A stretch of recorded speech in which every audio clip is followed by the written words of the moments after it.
When you were a child, you could spend hours building a house of blankets. A stick could become a magic wand, the floor could become a lava, and a cardboard box could you keep entertained for an entire afternoon.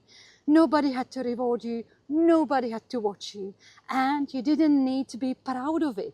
You played simply because it felt good. What happened? Why do some adults struggle to do anything unless it is useful and productive or worthy of their time? Maybe we didn't grow out of the play. Maybe we learned to feel guilty about it. For children, play doesn't need a purpose. When a child draws a picture, they usually aren't thinking, could I sell this? And am I talented enough? Is this the best use of my time? They draw because they want to see what happens when the blue crayon meets the yellow one. Children are naturally curious. Their brains are constantly discovering, testing and creating connections. Through play, they practice solving problems, understanding emotions, negotiating with other people and making sense of the world. To the child, it doesn't feel like work. As we grow older, something begins to change. Our activities start to be evaluated. Pictures receive grades. Sport becomes competitions. Music requires a lot of practice. And mistakes stop feeling interesting and begin feeling embarrassing. Slowly, we learn to ask questions like, am I good at this? What will other people think? Is this useful? Could I be doing something more productive? And the little voice can destroy playfulness before we even begin. Then adulthood arrives, bringing responsibilities, deadlines, and endless lists of things. They are never completely finished. Even our time becomes something we try to optimize. We exercise to become healthier. We read to improve ourselves.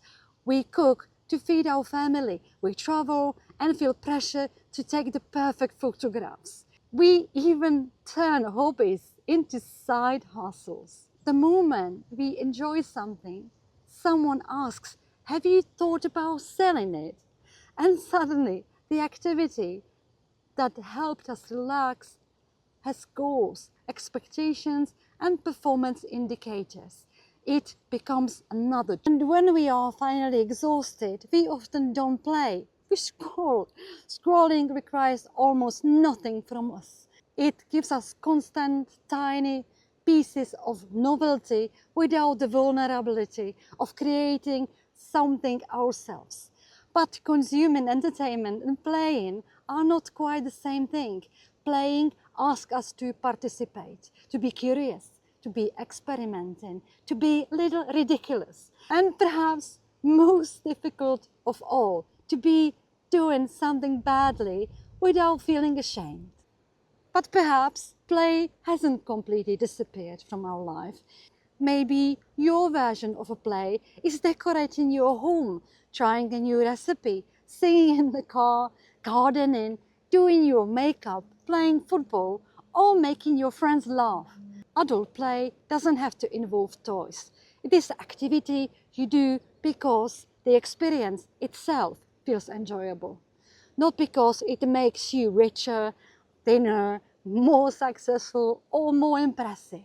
Play is a moment in which the result doesn't matter as much as being alive inside the experience. So how do we bring it back? Maybe we start by asking a different question. Not what am I good at? What am I curious about? Not is this productive, but does this make me feel more alive? Try doing something with no intention of improving it. Draw a terrible picture, dance without recording yourself, build something unnecessary, make up a silly game with your children and resist the urge to turn it into a content, income or another personal development project. You are allowed to enjoy something without proving that it was worth your time. Maybe an adulthood didn't take away our ability to play. Maybe it simply told us that every minute we have to achieve something. But not every beautiful part of life has to be useful. Some things are valuable simply because at the moment they make us forget that the time.